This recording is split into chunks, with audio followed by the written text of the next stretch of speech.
Sallie Lindstrom found herself looking at a barn made of perfect, unblemished glass. The walls scattered spears of refraction across the dust. Golly. Every atom of the building seemed to shake in the light. She turned. The black stem grass of the Mystic Prairie stretched away into the distance. It looked for a moment like a scene from back home, with the sky a bowl to hold the sun, and a few tiny trees at the edge of sight. But all around her, Sallie felt a bracing newness and the vast, welcoming potential of their imagined world.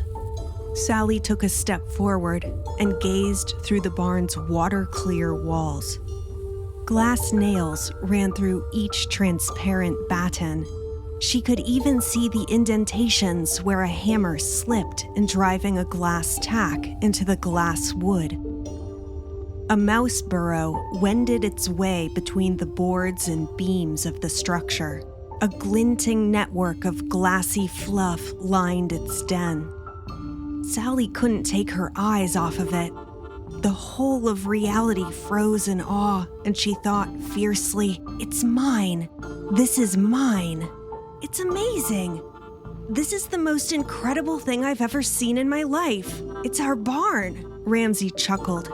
He moved to stand beside her. "It'll be nice to finally show you," he said. Through the glass, in the halos and ripples, she saw silhouetted structures away across the fields. The barn walls warped the buildings and half concealed them beneath an arc of blinding refraction, so she couldn't get a clear sense of them. Were those spires? She pointed. "What is that? Through the barn, is that?" "It's Laurel. Or, it's our Laurel, I suppose. The one we made." Mystic Laurel! Sallie moved to walk around the barn. It was then that she felt the pain. A bursting tenderness in her belly. The raw spot under her rib cage throbbed with a feverish ache. It was bleeding freely now. Blood soaked through her blouse. Ouch! Oh, hell! Ramsey squinted at her injury. "Looks like you didn't move through the door fast enough." Sallie felt a flutter of unease. The least sight of blood used to send Ramsey into a tailspin of anxiety. He would babble about infections, bacteria, sepsis. But now he just stared at her injury as though contemplating a jigsaw puzzle. He's acting odd. Why is he being so chilly? Ramsey stared blankly at the wound. "It's not so bad. It's just soaked through the cotton balls I had on there." "You won't be able to run, and you have to be able to run here." "Why would I have to run?" But Ramsey didn't answer. He looked ill at ease. He glanced over his shoulder and stared out into the horizon. Sallie followed his gaze. The air was still, dead, and yet the field stirred strangely. Or rather, it spasmed, hectic as a pulse of nerves. The black stem grass twitched, with no pattern to it, no meaning, and no wind to give order to the world. "Are we in danger here, Ramsey?" Sometimes certain things come out of the grass. It gets deep out there, miles deep, like our old game, if you recall how we played it. "Yeah, danger popping up everywhere." Ramsey nodded. "The Mystic Prairie is a game of threats and settlements."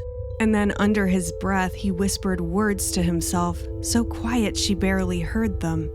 "And now we're in one of their territories." All at once, Ramsey began to walk, quickly and with purpose. Sallie followed after him. They rounded the barn, and Ramsey set off with brisk strides towards the town. "Wait," Sallie said. "Go a little slower, can't you? My side." Sallie took a step and tripped on something boxy and hard. Ouch! What the hell is this, Ramsey? Sallie couldn't believe her eyes. It was a toaster oven, familiar in every way. She kicked at it. "Come on, Sallie. But why is this here?" Sallie took a few more steps. "What's all this stuff doing here?"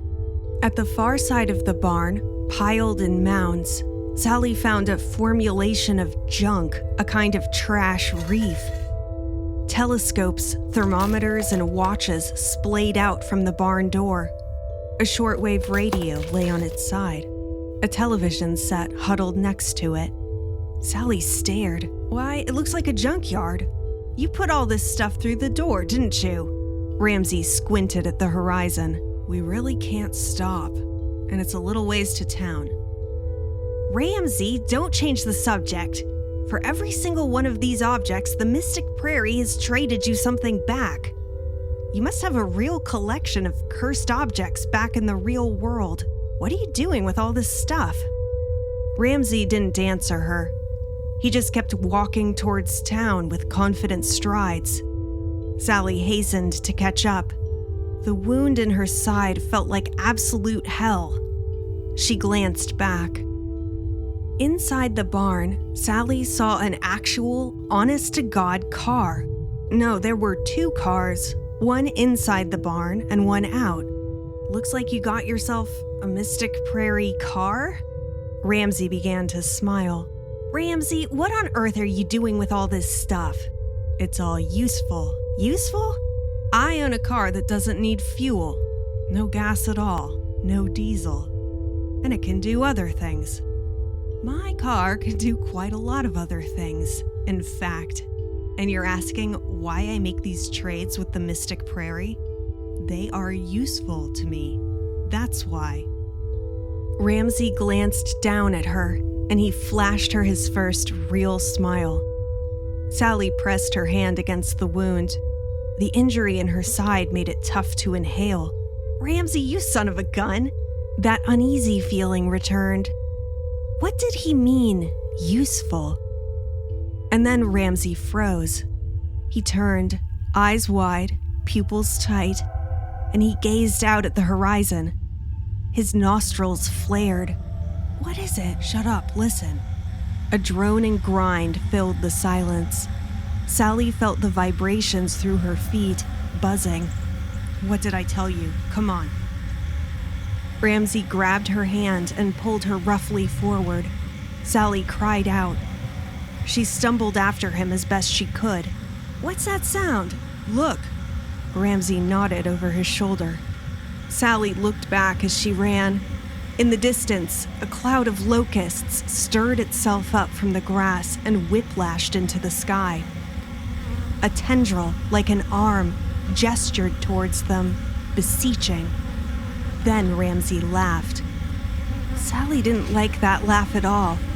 Ramsey sounded frightened, and for a moment Sallie heard the voice of that anxious little boy she used to know. All of his careful protests, his fastidious caution about life. But now he seemed overjoyed at the danger, like a frantic child running towards death. "Their wings are like razors!" Ramsey screamed. He smiled at her, his eyes alight. "So you'd better run, Sallie." Sallie ran.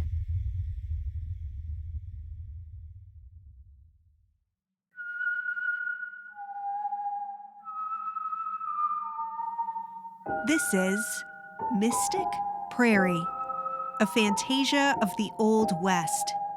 Episode 8, Rapture of the Deep.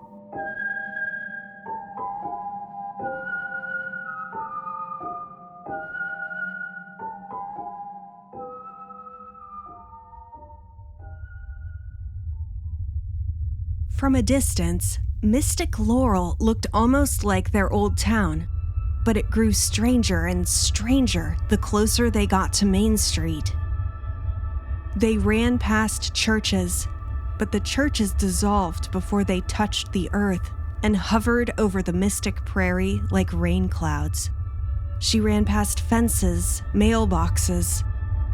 The shadows they cast were bleached into the ground. She remembered that in the game, it was always high noon.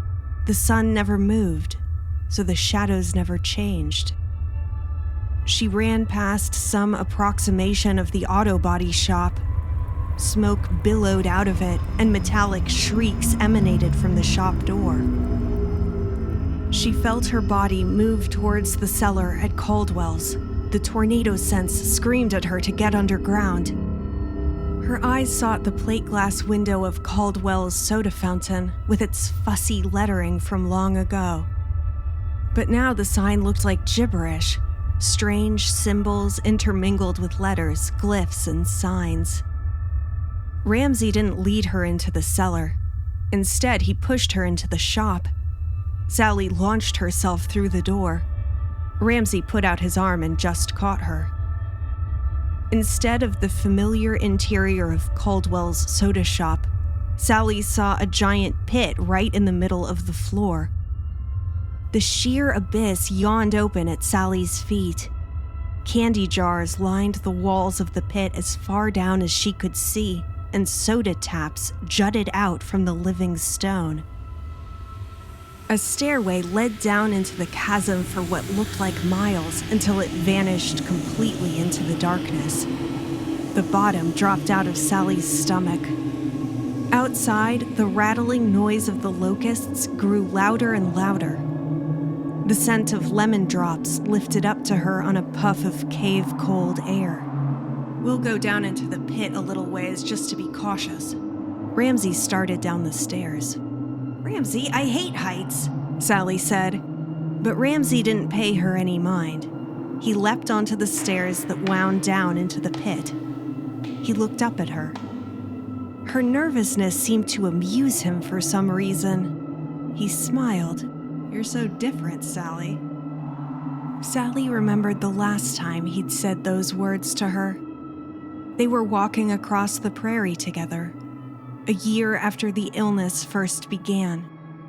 He'd been in tears then, as though she had betrayed him somehow by changing. But now he sounded pleased to find her so cautious, so uncertain, so unlike the Sallie he used to know. Sallie shuffled up to the edge and lowered herself gingerly onto the stairs to join him. They descended a little way down together. She felt the movement rip at the wound in her side. She sucked in air through her teeth. Then they sat down on the steps together, silent. Sallie began to dig through her purse. She found her wallet, her keys, and a spray bottle of mace for protection. But she needed cotton balls, and she didn't have any. "Do you have a handkerchief? Ramsey, I need something to staunch the bleeding." Ramsey blinked down at her, distantly perplexed. "Here," he said. "What about this?" He lifted up the tip of his tie. "That's silk. It won't absorb very much." Ramsey just shrugged. "It's all I have." He reached up to undo his tie. She noticed then that Ramsey's left hand shook as he pulled at the knot. For a moment, she thought he might be shaking in fear, but it was something more than that, something worse. He struggled with the knot, didn't seem strong enough to loosen it, and he had to use his right hand to get it undone. He slid the tie from his neck and handed it to her. Sallie took it and pressed it against the wound on her side. The bleeding had slowed, but it still looked awful, like a gunshot wound from a movie. They sat together for a moment and listened to the humming locusts outside the shop. "What about those things? Can they break glass?"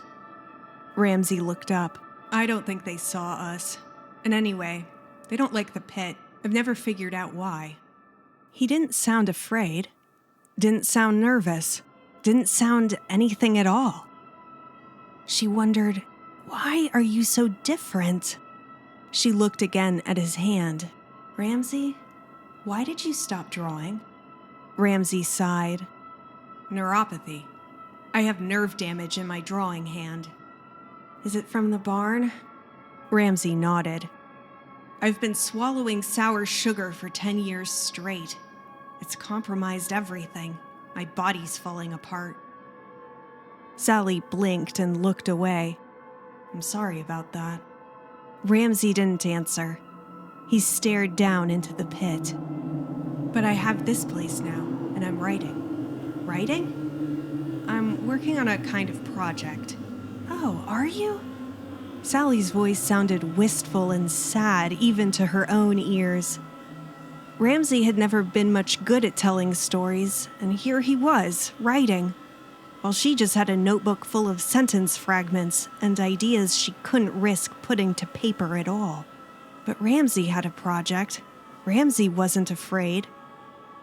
Sally noticed then that the sound of locusts had died down to nothing. "It's quiet." Ramsey stood. "Come on, let's go outside."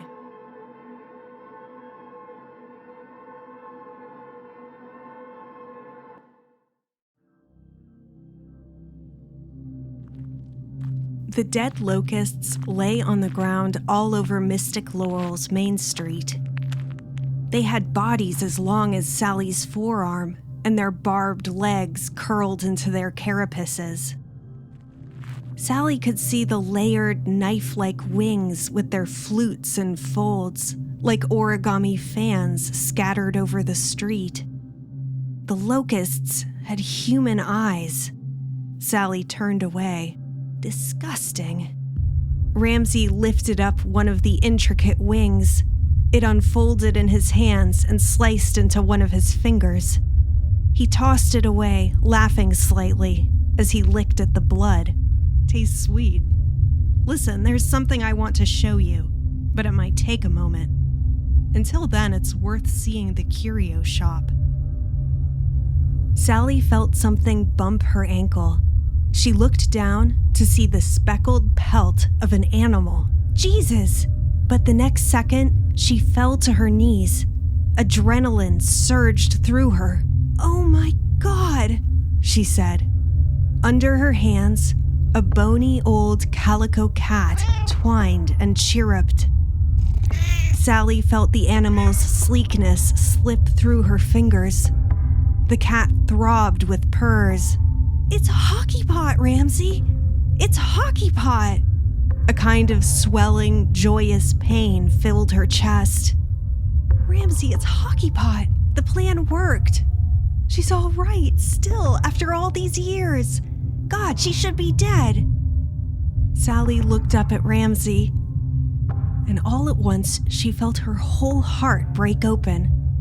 All of her worries about getting sick, and all of her tight little habits, all her caution and narrowness and control, it all just fell apart right there on the prairie.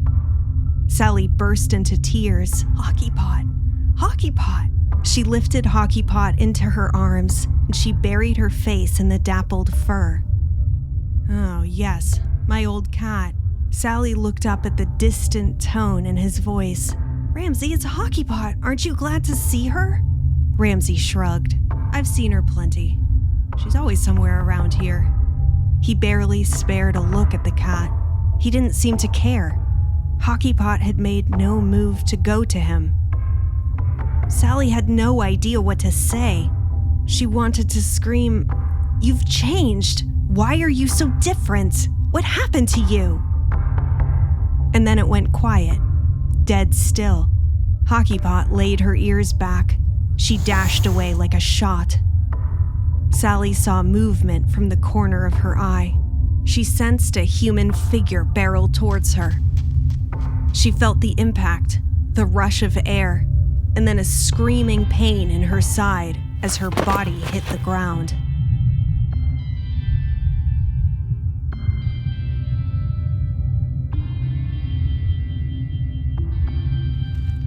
When she turned, Ramsey lay sprawled out on the grass near her. A woman stood over him. It was the woman that Sally had seen through the mirror at the party the week before. She held a saber against his neck.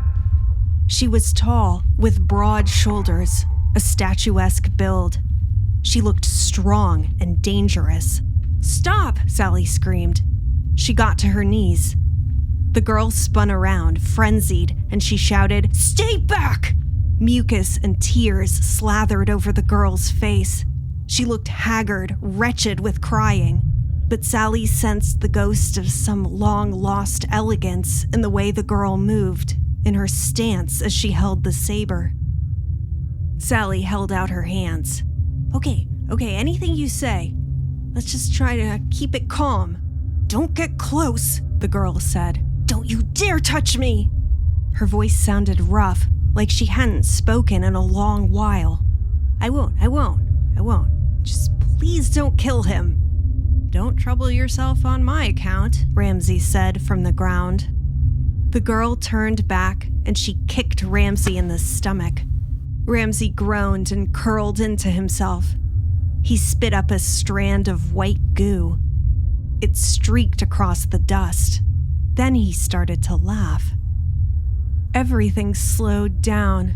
Time stopped. Sallie noticed everything all at once.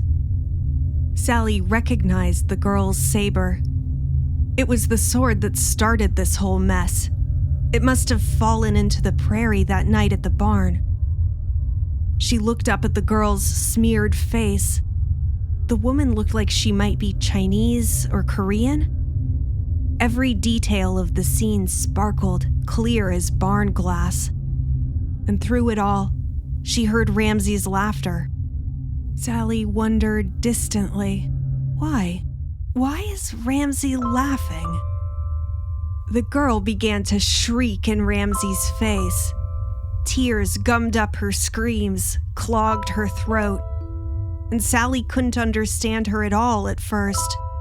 She just heard a hysterical, pleading roar. But then finally the screams resolved themselves into words. Send me back, you monster! Send me back home now! I want to go home! Sallie's mouth fell open. Oh no. The girl tipped her face heavenward and she wailed out a second time. I want to go home! Oh, he didn't. He couldn't. Sallie rubbed her hands over her face. The world lurched around her. Oh God, this isn't happening. You put a person through, she said to Ramsey. You put a person through the door into the Mystic Prairie. Ramsey turned his head, and he looked over at Sallie, and he smiled, as though the girl looming above him didn't exist, as though he couldn't even see her. Sallie locked eyes with him.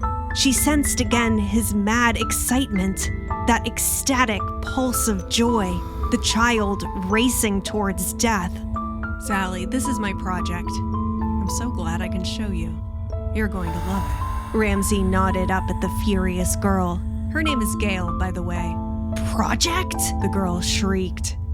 She pounced on Ramsey. She straddled him. The saber shook in her hands. She pressed it to Ramsey's throat. It drew a prick of blood. Ramsey chuckled. A bead of blood ran down his neck. If you cut much deeper, I won't ever be able to send you home, he said.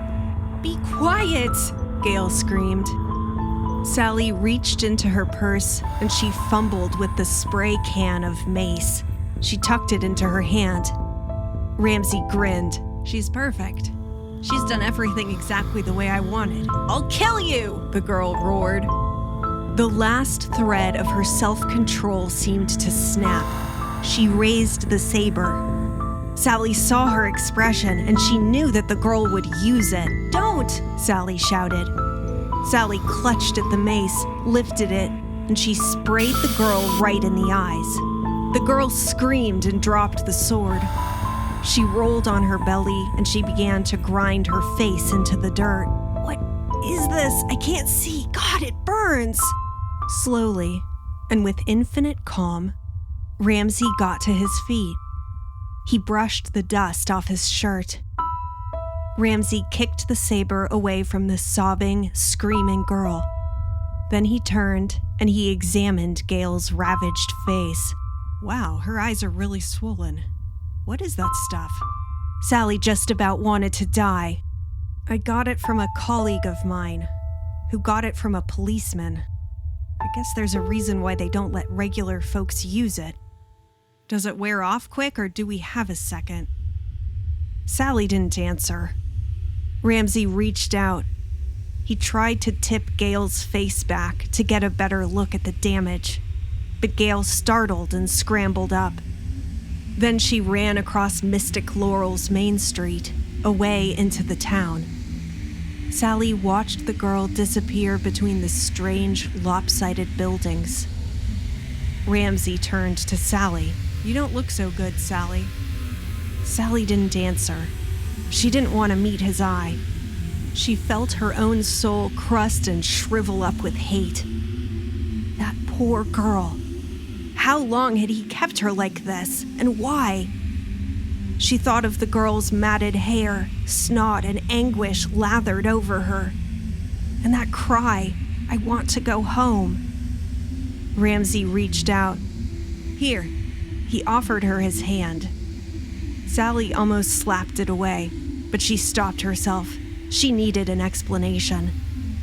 She reached up and grabbed at him. Dust coated his skin. Beneath the grime, Sallie felt the familiar clamminess of his fingers, the cold grip. She shuddered. He pulled her to her feet. The ache in her belly ruptured into full-blown agony. She cried out. The world went white for a moment. Her legs trembled. And that just about did it, she thought.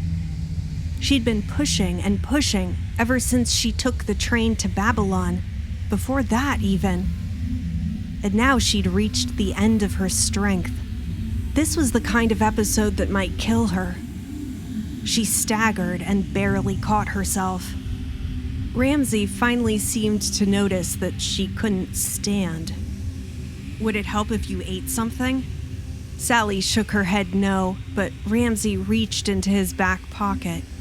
He drew out a folded Valamilk candy wrapper, and he shuffled a cup into his hand. Then he broke it in two, and he handed her half a piece. She nearly gagged. Sallie tossed it on the ground. "Ramsey, just tell me what you're doing with that girl." "Not here. I have to show you." "I can't walk, you numbskull. I've been hemorrhaging for a week." But Ramsey ignored her. He just sauntered away, down the end of the block and towards the edge of town. Sallie knew she had to follow.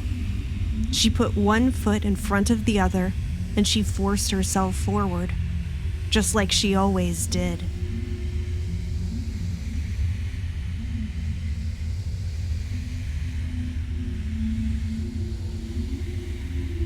In the real world, back home in Kansas, the curio shop at the edge of Laurel served as the tallest point in town.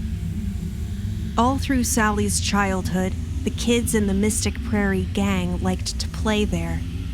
Sam, the owner of the shop, expended as little effort as possible to keep the place open, so the children found their way in, infiltrated the store, and played among the dusty pianos, the cigar boxes full of agates, the broken dolls, and the ghostly auto harps of Sam's vast collection. But out on the Mystic Prairie, the curio shop looked nothing like Sam's emporium. It more resembled an early American fortification, like how she imagined the settlement at Jamestown. Stacked logs from some unidentifiable tree formed the outer ramparts. In the center of the settlement, a vast tower extended up into the sky. What is this place? What did we make? She closed her eyes and she kept walking, one step, then another. Ramsey waited for her at the entrance.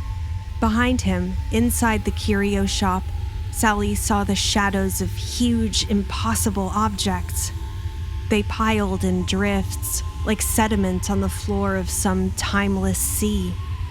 A massive Spanish galleon leaned against the wall with its tattered sails half spread, and an old steam engine tipped on its side and gouged itself into the earth. At the far end of the courtyard, Sallie recognized the snubbed profile of a B-29 heavy bomber. It jutted up from the top of the pile and nosed at the sky. Ramsey turned and led her deeper into the structure. A rickety stairway circled around the tower in the center of the settlement. Ramsey started up the steps. Sallie realized she would have to follow him, though she could barely make herself walk on level ground. She forced herself forward, one step at a time. A flight of stairs, then another, then a landing, and then a slope and an arched bridge. The world kept going hazy around her before it flipped back into focus. Sallie wondered if she might die in the curio shop out on the Mystic Prairie, with nobody to know. I can't die here. It would kill Mama. At last, they reached the roof. Ramsey's pace didn't slow. He crossed the smooth grasswood floor. Then he stopped at the wall, and he gazed out into the distance. Sallie dragged herself up next to him. The Mystic Prairie spread away beneath them both. Sallie propped herself up against the tower's edge. "All right, what do you want to show me?" "I needed you to see it all. Look at this place. It's exactly how we imagined it all those years ago. Look at the power we had back then."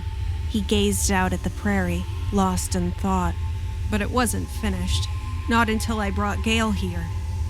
I've watched her tame this place. She's become its queen, and I've shaped her into someone incredible. Why would you do this?" "I can't draw anymore, Sallie." Sallie leaned back and really examined him then. She saw the premature lines of care on his face, his thin body, his frailty. He lifted up his ruined hand and held it in front of his eyes. He looked at the Mystic Prairie through his shaking fingers. "I can't draw because of the nerve damage. This is the only thing keeping me alive." "That's sick. Ramsey, this isn't what we wanted when we were children. This isn't what the prairie is for." "It is.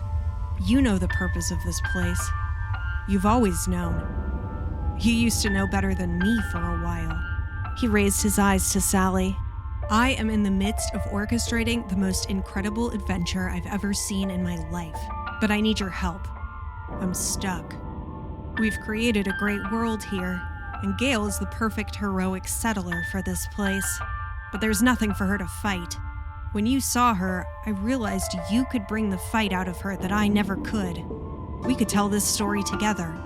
I want this all to be ours." Sallie gazed out at Mystic Prairie Laurel, at the slanted walls, the jutting towers, the architecture of their dreams. "It's wrong what you've done to that girl. I don't want anything to do with it." Ramsey only laughed. Sallie turned and began to limp away from him. "You're a part of this too. You can't leave this alone. You know I'm right. You built that barn, Sallie. You cut my hand. You made me sick for the rest of my life. And you were right, because we made this place, and it was worth it." Sallie shouted over her shoulder, "I'm not that kid anymore. She's long dead. You'll go to Gail. I know you will. It's all moving again." Sallie ignored him, but Ramsey's voice rang in her ear as she limped her way down the tower. It echoed off the wood and stone over and over. "You're in it now. We're all in it. You're part of what I've made."